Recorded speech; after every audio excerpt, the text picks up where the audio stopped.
Hello, what is going on everyone? Welcome back to another episode of the Soccernomics Podcast, the home of football economics. My name's George Lyons, and every week I'll be joined by special guests from our expert team of journalists alongside my trusty right-hand man, Temba Shumba.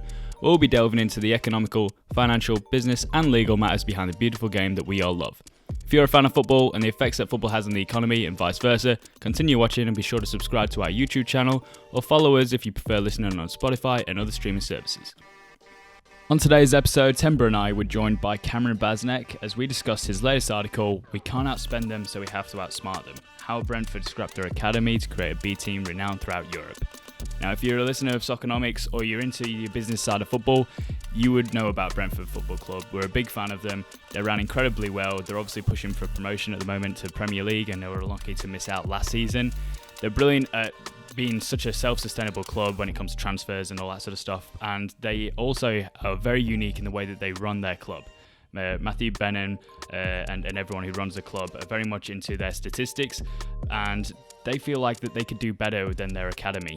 They felt like the academy system was a little bit broken. It created more of a divide between the haves and have-nots, and they decided to scrap their academy altogether a couple of years ago. Instead, actually bringing together a B team, which they actually ran themselves and created their own timetable, and they are actually killing it at the moment. They are traveling all over Europe, playing against the best teams in the world, the Juventus Academy, Bayern Munich Academy, and they're actually competing at the highest level. There's a lot of players that are actually coming through the system and are coming through into the first team, and there's been a couple of big transfers as well, which you will find out in the episode as well. I really hope you enjoy this episode because it is very, very interesting, and go and check out the article as well. That goes into real depth. It's very much worth a read. You can read that on Soccernomics.net. But apart from that, guys, I'll leave it to you. And yeah, let's get into it. What's up, guys? George Lyons here. Welcome back to the Soccernomics Podcast. Today I'm joined by, obviously, Temba. Yeah, boy. What's poppin'? And also we got Cameron Basnec back as well. Big Cam in the building. Here I am. Cammy. Third time lucky, boys. How's it going, man? Yeah, good. Yeah, good. How's the day been, man? Yeah. Pretty relaxed, Yep. you know? Yeah. Bit of work, bit of sport. I like that. Here. We're part of the new dream team. Us boys all played indoor soccer for Soccernomics FC on Monday. That is true. That's right. Temba was just like throwing players left, right and centre. Hey, LeBron in this motherfucker. That's it. MVP. Yeah, it was pretty fun. Today we're going to be talking about Brentford Football Club. I don't know if you can tell by the shirt that I'm wearing right now. Up the bees. It's a nice shirt, I won't lie. Thank you. Yeah. I actually, when they first changed the badge, Yeah. I was like, what are you doing? Like, why are you getting just It's a better badge than of the a bee? Liverpool shirt, so Now I'll you've give it to you. given Oi. Wait, what? Do you support United as well? No, Who- I support a nice small club, Who? Arsenal. Oh, yes. That is a good small club. Hey, how charitable of you. How charitable. Mid-table. I forgot you were an Arsenal fan. I was trying to say it to Timber. I was like, for some reason I think he's a United fan, but Yeah. I don't think he is. But Nah. yeah, so we've got a bit of a mixed bag. Supporting the underdog. The underdog, that's right. I think Y'all been an underdog for a while now. I know it's been a while. Yeah, we'll get there. Turning the corner. Yeah, but we're going to be talking about another small club, but they're on the rise. Brentford Football Club. See that segue? That was all right, wasn't it? Basically talking about what's going on over there. Obviously, they're a very exciting club, especially for fans of economics like us boys, because they just make the most of their resources. And like I said, they're a small club, but they've been rapidly on the rise and pushing for promotion to the Premier League.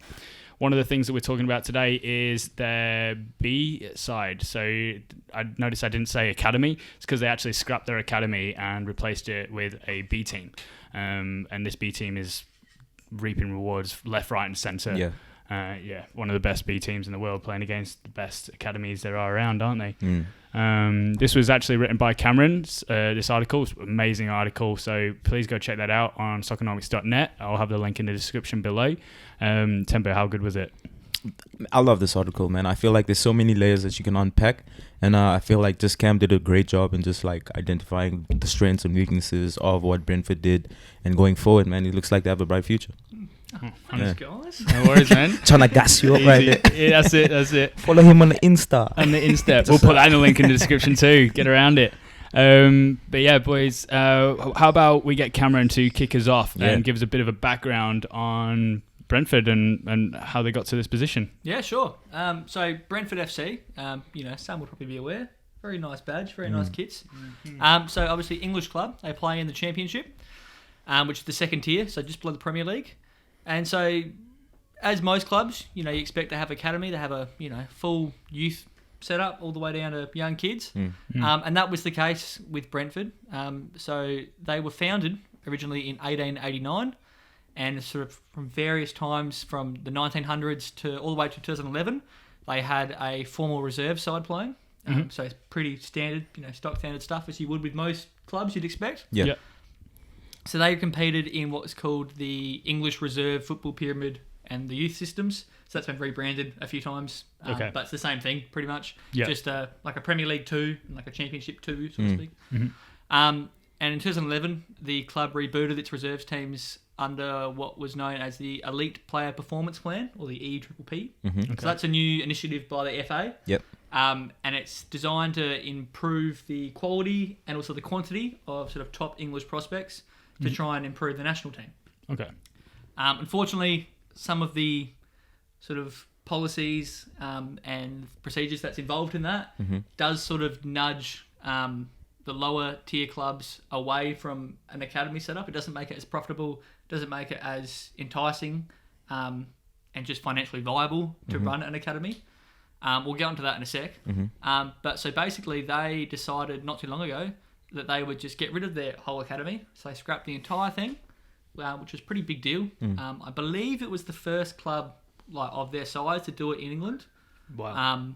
So pretty bold move. There's no sort of game plan on how you do that. Yeah. It was all just sort of thinking, right, well, this isn't working, we need to change it. We can't go on like this. As the title of the article says, we can't outspend them, but we need to outthink them then. Yep. Especially in this day and age, man. Yeah, 100%. exactly.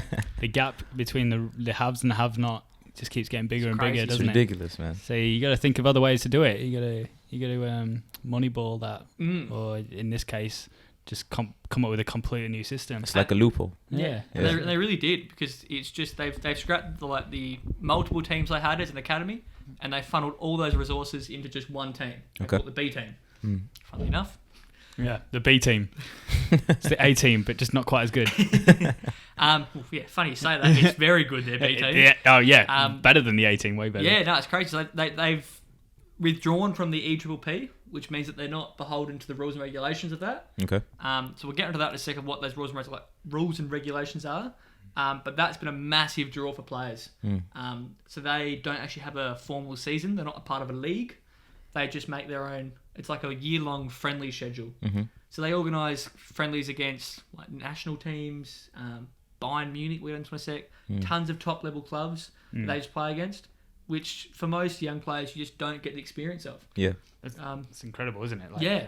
That would be so enticing. It's like a real star-studded who's who of world football academies that these kids get to play against. And the sole purpose of it is to make sure that these other players are sold for a profit to keep the club functioning.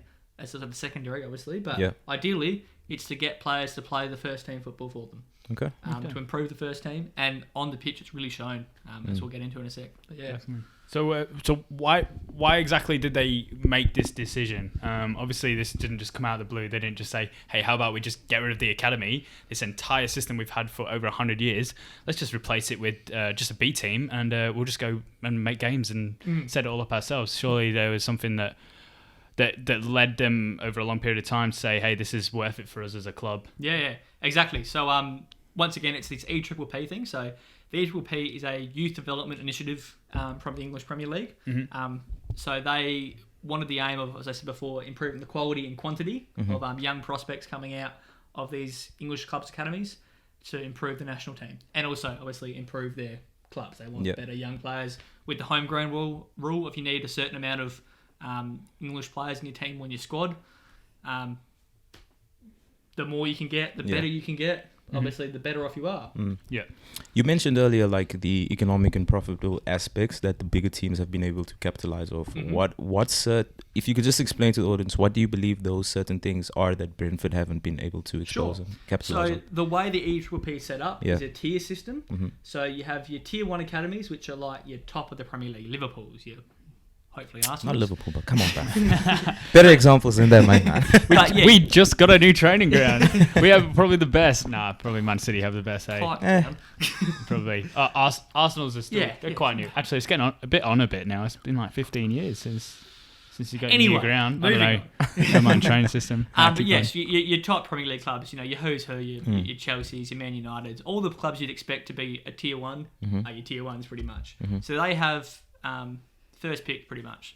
So the rules of the talent coming out of England, obviously, right? Exactly. So originally there was a rule. I believe it was sort of dubbed the 30-minute rule, where a player you could only have players in your academy that lived within like a 30-minute drive of your academy. Right. So that's when we talk about catchment areas, teams that are very crowded in one area. If there's lots of teams in one area, it's a very crowded catchment area because they can only get players from a certain area. So with the EPPP, that's removed that for only tier 1 clubs. Oh. They removed that for only tier 1 clubs? Yeah, so all the other clubs still have a catchment area. Oh, okay. But for tier 1, they can have their pick of anyone in the country. Sheesh, that's like a Tinder profile, global. Yeah, literally. Global click. They've got premium. Easy. Easy. Definitely. And so to interrupt there as well, we'll go back, carry on from before, but in the first place, a catchment area for Brentford, that's tough as it is, because if you guys don't know, Brentford are based in West London. London's got how many football teams? Hundreds upon hundreds, man. Hundreds, and professional football clubs in the top 4 tiers. I think they've got like 11 or 12. So Brentford's one of the smallest in the football league. Yes, they're pushing for promotion, but they never were that way. They were always lurking in the bottom, like 3rd and 4th tier of English football. So it's very hard to try and get players just even through the academy in the first place, right? But yeah, there's so many options, man. Yeah, 100%. And obviously Queen's Park Rangers just down the road. Yeah, and obviously Brentford weren't a tier 1 academy. They were, I believe, a tier 2, right? Which is still, pretty decent, but they just don't have those certain privileges. Yeah. Another big thing was that they introduced a cap on player fees for the academy players going to other academies. So similar to our A-League podcast we did recently. Yeah, it's a very similar system to that, where depending on there's a table on Wikipedia if you look it up if you're really interested, but it's depending on what academy level you play at and how many games you played for that level will determine the max amount you can be sold for, and it's not much.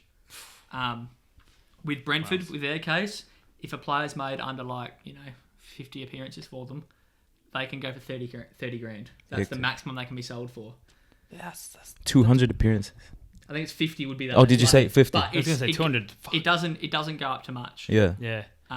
You think about sort of some of the young prospects, in world football and how hyped they are, how much money people are trying to pay for them, and they potentially would be using maybe not like a Neymar when he's going from Santos to Barcelona, but maybe a Chris Memphis, pretty solid player. Maybe they lose him early, and they miss out on the 15 odd million they got for him, and he goes for 30 grand because someone, at Manchester United, who's nowhere near them, thought, oh, he looks good, and we haven't got a catchment area. We can just pick and choose from where we want, and we can get a bargain. Yeah. So it really just disincentivizes those lower tier academies from actually producing anyone, because they won't be compensated, and they can just have people plucked from them, any time. 100%. And it's not cheap running academies, eh? No. Especially in that EPPP system that they got going on, right? Because is there a fee or something to be involved in it, or? I believe so. I can't off the top of my head can't think of it, but from memory, it's about Brentford was costing them about 2.5 million a year to run their academies, which for a championship club, it's a fair bit. You think about it. Yeah, it's a lot of money. Yeah, it's a lot of money. It's only in recent times where championship clubs were paying more than £1 million for a footballer to purchase a footballer anyway. So 2.5 million for an academy where maybe 1 or 2 every couple of years will come through academy. It's a lot, isn't it? Just a correction, sorry, just looking at the article here a bit. Yeah. When I said 30 grand, the minimum is actually 3 grand. So $3,000. Sorry. Wow. So drop a zero off that. So that's the minimum. Wow. So I believe it's I stand to be corrected on the actual, regulation on this, but I believe it's 50, below 50 games is the lowest sort of cap you're at. Yeah. So it's 3 grand they could potentially go for. So 3 grand, and you have to maintain an academy for 2 million. Yeah. Yeah. That's nothing, man. It's de-incentivizing. Yeah. And that could be your best player. Yeah. Yeah. And we've seen that happen quite a few times over the course of these years, right? And you can't blame the player, because obviously your tier 2 academies play other tier 2 academies. So if you want to play, you mentioned United, you want to play Liverpool's, your Arsenal's, your Chelsea's, you've got to go to a tier 1 academy. And that's how you obviously assume, that's the thinking, is that you'll be better by playing against better players. Yeah. So that's sort of the setup of the FA, thinking that if you funnel the top talent into the top academies, with the more resources, the more better facilities, more money to spend on them, they'll be better. But it's not guaranteed. Yeah, for sure. And as Brentford's proving, I said they produce so many players. We'll get onto it in a sec. Yeah. So basically, what Brentford did was, by incorporating this B team, they actually found a loophole to actually, like you said, because they were disincentivized because of what the rules and regulations placed upon them. They kind of found a loophole to make their situation a bit more beneficial going forward. Exactly. Right? Yeah. Exactly. And they produce so many players, right? Brentford, for those of you who don't follow soccer that much, sorry, I said soccer, football, Man. What a crime! Oh God. For those of you who don't follow football that much, or you follow a team that are in the top 6, say in the Premier League or across the world, like a Bayern Munich, Juventus, you probably wouldn't know this as much. But football clubs generally make a lot of money by selling their assets, which are their football players. They make money to remain stable, to keep on with their academies, or reinvest that into the club to purchase more players to sell them on for profits, right? That is the easiest way for football clubs to make money, right? That's how Brentford make their money. They weren't bought out by a billionaire. In fact, they're owned by a Brentford fan, right? So he was a lifelong fan. Yeah. He obviously he's pretty well off. You have to be to buy a football club. He made his money through betting, right? Yeah, gambling. So he was a very statistical-minded person. There's a whole backstory to him. Sort of not counting cards, but you know what I mean? Sort of playing the odds and sort of outsmarting the system. Yeah. Is how he made his money. He then ended up opening a betting company, which is sort of when wealth went straight up. Yeah. And thought he'd buy the club. And he's really sort of adapted that sort of style of thinking. Yeah. Statistical analysis, looking at the numbers, and translated that to football. And that's where he's gone. Just performance on the pitch instantly went up. Yeah. I remember. I think he bought them out when they were in League One. And he's taken them to promotion contenders consistently in the Championship within a couple of years. Crazy. And with the new ownership, he did mention that it has actually helped them in terms of their recruiting process. Yes, he did. So he's really heavily involved in the recruitment.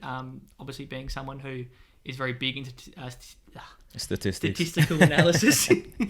You'd think after studying it, I'd be able to say it. But, expectations, reality. But yeah, he was really on the cutting edge. Besides maybe a club like Arsenal, who really got involved early but never really utilised it to its full extent. He went full gung ho on it. He just said, "That's how we're going to do it." And they really were the cutting edge of that in football.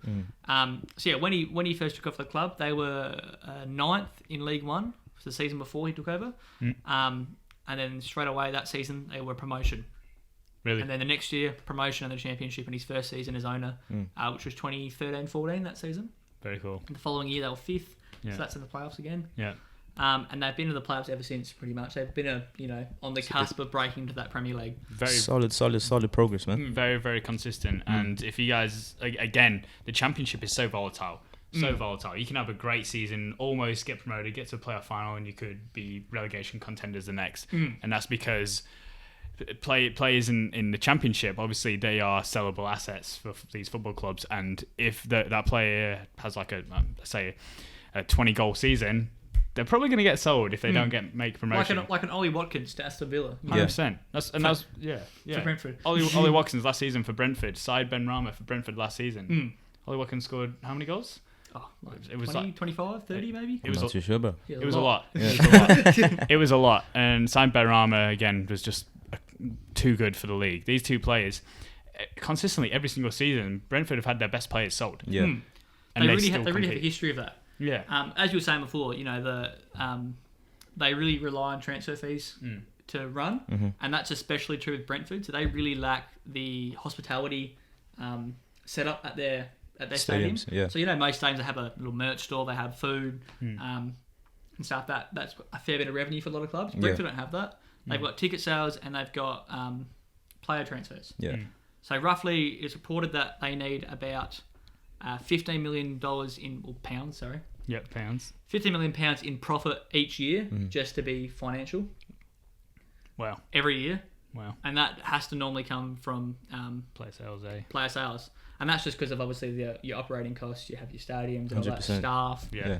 It's pretty expensive to run a football club. So Yeah. And We Griffin. forget how actually competitive the EFL Championship League is, man. Exactly. Especially with a club like Brentford, who also constantly has to sell the top players in and out to be competitive and still be in a playoff position each year. And it's quite impressive, actually. Yeah, yeah. And that's where that history of selling players and identifying good talent and being able to on-sell them at the right time has really come in handy.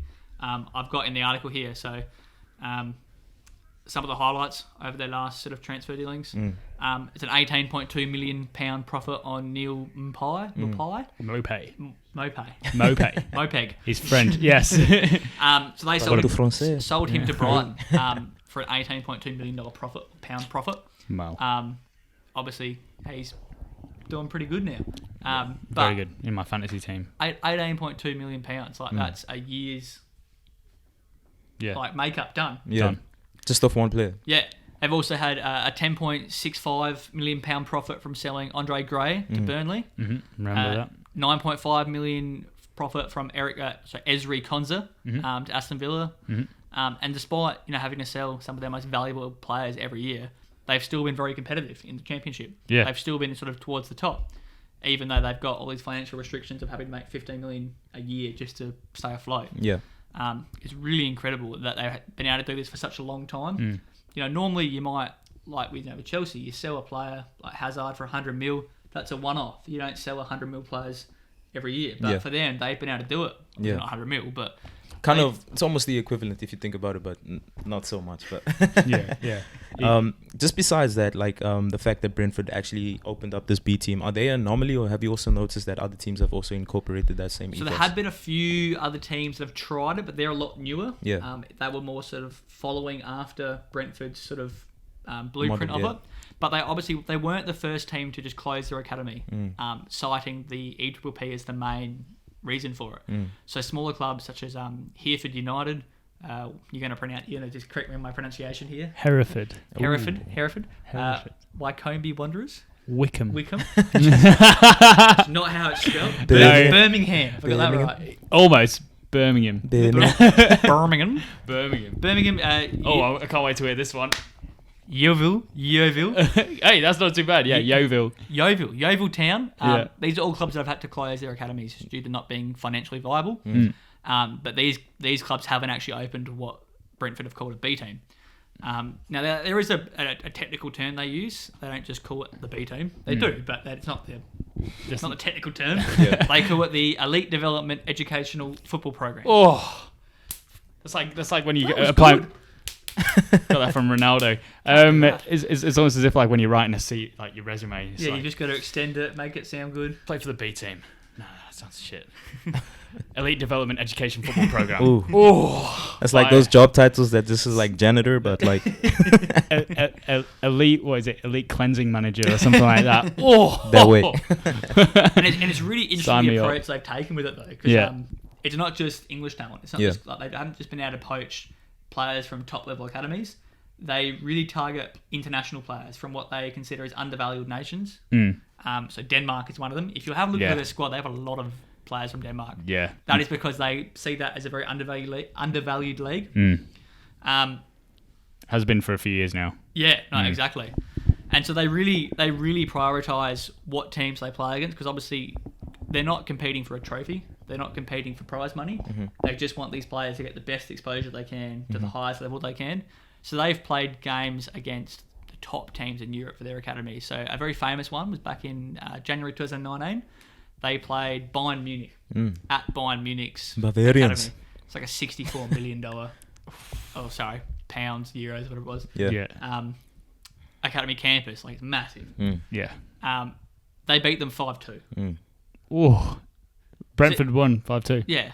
So if you think, that was the first team, Brentford versus Bayern Munich, you'd be like, Lewandowski scored 6 himself. But it was Brentford's B team versus Bayern Munich's under-19s, and the under-19s got slapped up. That's ridiculous. That's so cool. Hey. And it's not the first time that they've played teams such as Inter Milan, AC Milan, Porto, Benfica, Manchester United, Manchester City, Chelsea. So their profile is pretty up there. Yeah. No, they're one of the elite reserve teams in Europe. And we're not playing against like farmers, like Porto, Benfica. These have like the best academies in the world. Right? Exactly. They're consistently producing the world's best talents. And it allows them to sort of be challenged against physically more experienced players than they would in playing other tier 2 academies, as they would have to be forced to do if they were part of the EPPP. Yeah. So it really helps their player development.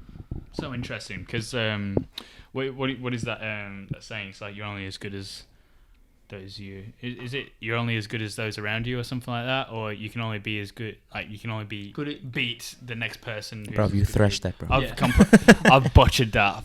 It's worse than my pronunciation. No matter how bad I am, I can't butcher it as much as you. Nah, pretty much like I don't know. I don't know what the saying is, but it pretty much is. Surely, if you're playing against better people, you can only improve, right? Iron sharpens iron, man. Yeah. That's the one. I'll just leave it to you next time. Let's just do it. That's why you're here. But even more remarkable though is the running cost. Yeah. So as I said before, it's about £2.5 million they took to run their academy. This single B team costs about half. No way. Yeah. Wow. And like obviously it's one team, so you would expect it to be less. You need less staff and all that, but the quality that they've got, the quality of players they've managed to bring up, to sell, is so much incredibly higher than what it was before. Really.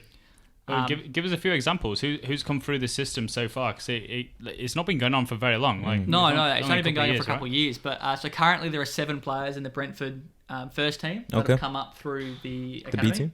Oh, sorry, not academy, B team. B team. Yeah. But I said the most notable price-wise is Chris Mentham, who was joined when he was in the academy, but was retained through the B team. So obviously when they had the B team, they had to let a bunch of players go because they've only got spots for 20 odd players. So they obviously saw him as valuable. So he's been their most successful transfer wise. He's been the biggest transfer they've received from an academy player. He plays for Bournemouth now. Yeah, don't he? Yeah. But so there have been 7 players from the B team. That have come up, and these 7 players combined, according to Transfer Market, have a £6.4 million valuation.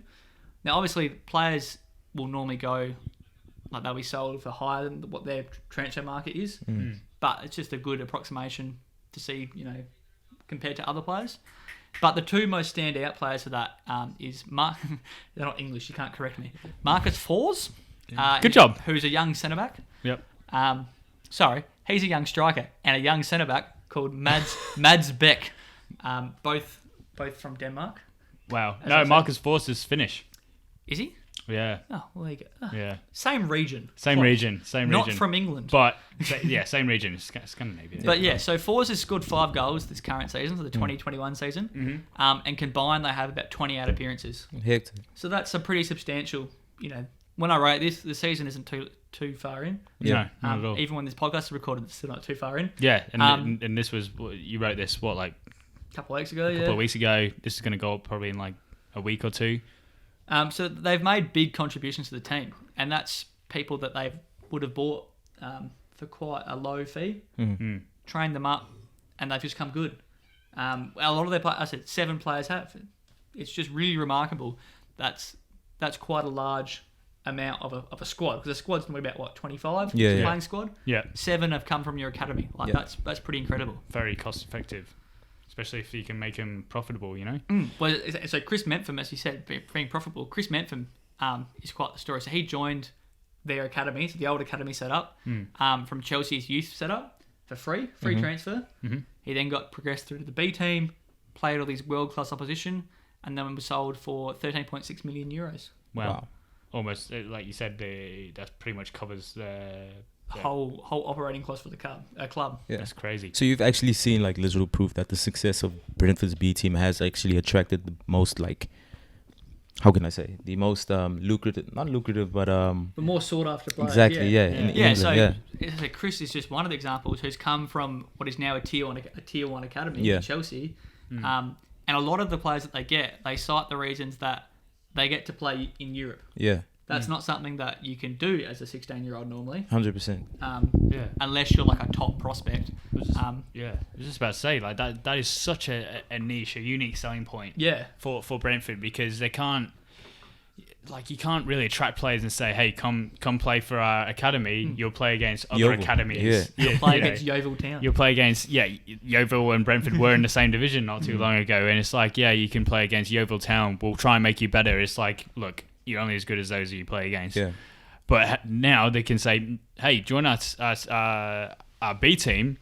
Okay, yes, you won't be playing for a Chelsea or a Liverpool, but you can play against clubs that you'll never get to play against unless you start playing first team football. So you may as well start learning now. Bayern Munich, Benfica, Juventus, like these teams, you'd be frothing over that. It's basically like I don't know, like a youth ways player of saying like, yo, I'm gonna play Champions League as early as I can. You know, it's a great incentive for them to actually join the Brentford B team. So 100%. Yeah. Crazy. It's genius in a way, isn't it? You know, but carry on. Yeah. Well, but my main point though is like, obviously you're thinking, right, so this all sounds good. You know, who wouldn't want to do this? But I think there's only a couple other clubs that have sort of tried it, and that's only very recently. And you think surely, well, why don't these big clubs? You know, why don't Arsenal? As I said, they were very big into statistics early on. So they bought nearly got it. They bought a statistics company early on, way before Brentford did this, to try and do a similar thing of improve their transfer business, trying to identify talent that would fit better and would transition better to the Premier League. They physically bought a company to do that and just didn't care, just didn't utilise it. Wow. And the only reason I can really think of is because there's too much risk.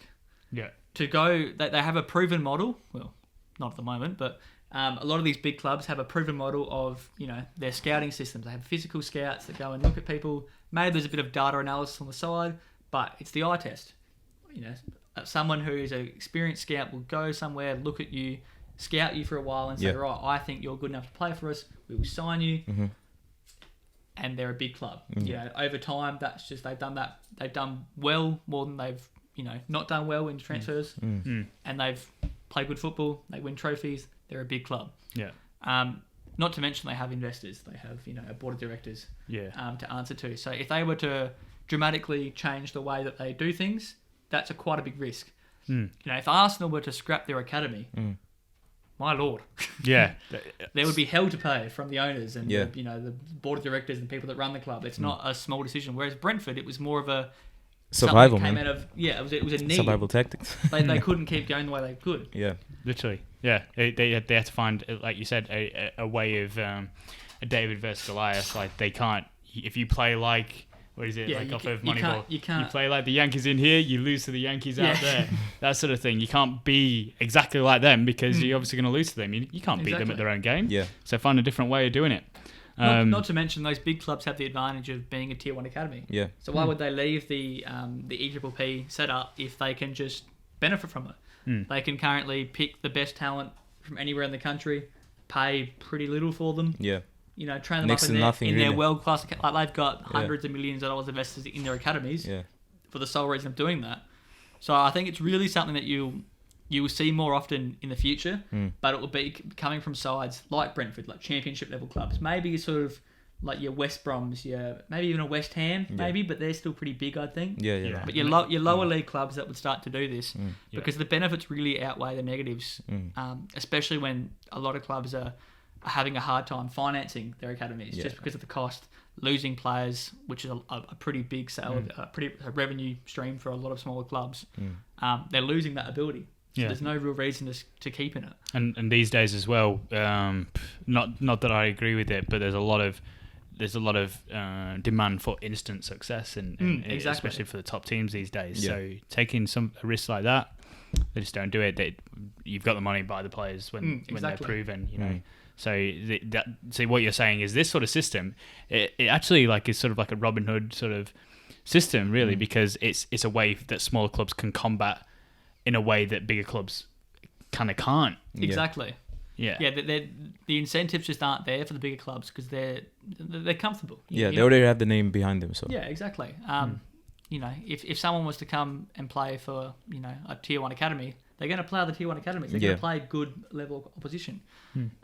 but obviously not everyone can do that. Yeah, I think it's also hard to say, man, because not a lot of people know about this. I did not know about this exactly. at all. And like just like reading the article and like getting more information from yourself, like George was saying, it's actually like an ingenious idea, you know, in itself. Because if I was a player in myself, just getting that opportunity to play against, like we said, iron sharpens iron, the top tier talent coming up. Yeah. It just sharpens your skill as a footballer going forward. You know, like tier 1 academies, like you said, just have the name and the backing behind them. But how much are they actually doing in actually developing these players going forward? Exactly. And that's something that Brentford has really taken a stride in and been an innovator in the game. So applause to you, Brentford. Big ups. Definitely. Yeah. Work in the right direction, and it's actually like speaking up their reputation, isn't it? Yeah. Over these past couple of years, like 10 years ago, not many people actually knew about Brentford as a football club besides those who knew lower down the tiers. Now Brentford is it's not a household name, but people around the world are starting to take notice of them.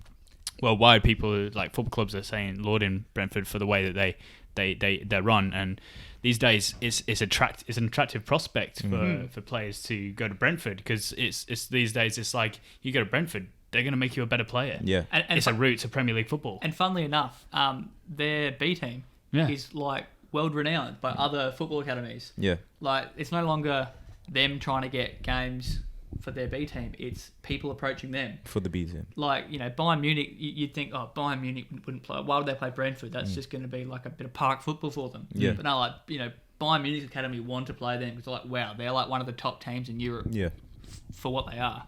And it's crazy to think that a championship level like club has one of the most like lauded B teams. Yeah.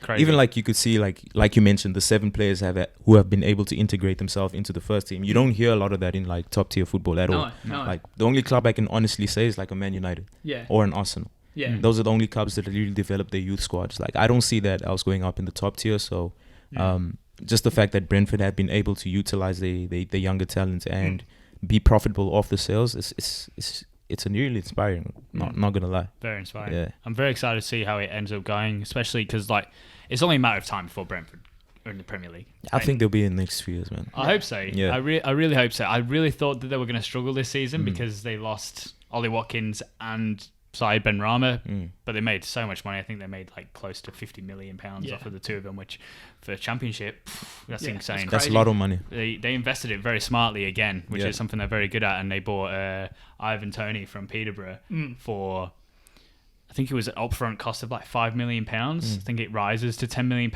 Everyone was saying at the start, like, what are you doing? What are you doing? This guy's like Championship, like... He came from, was it Peterborough? Peterborough. Yeah, Petersborough. Petersborough. Yeah, Petersborough. From Peterborough in League One. He smashed it last season. He was they call him a Newcastle reject, but he's quashed that completely. He just didn't have his opportunity. He was very young when he was at Newcastle. Yeah, got not released, but like went on loan a couple of places. Peterborough signed him.